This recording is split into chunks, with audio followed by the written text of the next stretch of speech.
Hey everyone, here's a little practice tip for you.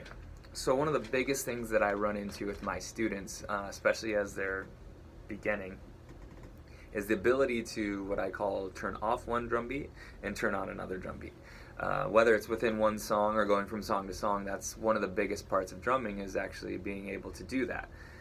We get really comfortable with this one drum beat because we've been working on it for so long, and then we start this brand new song, and naturally we try to pull that drum beat over to this song. Or maybe within the song you have to do this drum beat, and then for the chorus you have to do this drum beat, and they're probably pretty similar, right? But we have to be able to shut this one off, turn this one on, and then vice versa, right?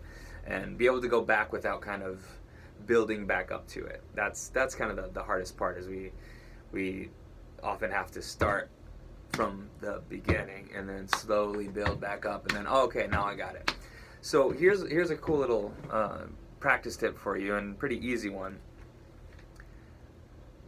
It might be easy actually if you have a song already where you're struggling with that, but even if you don't, here's something that I have my students do quite a bit, and this is something that you can do easily at home, is take two similar drum beats, okay? Two drum beats that are really close. There may be subtle differences, maybe like one note or something like that is a little bit different.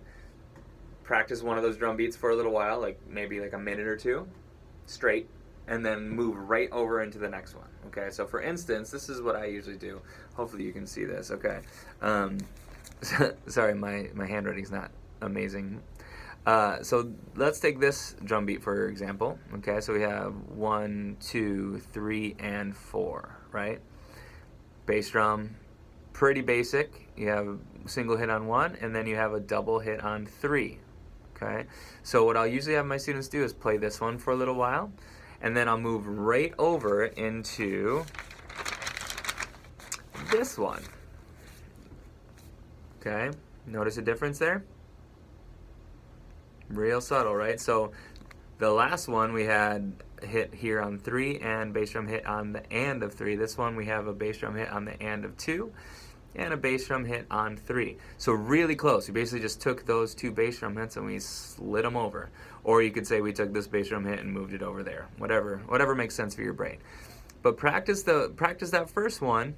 Give yourself like a minute or two on it, and then immediately try to switch over to the next one. You can give yourself 10 seconds, like you can finish that last one, and then move on to the next one. Or just try to go right into it.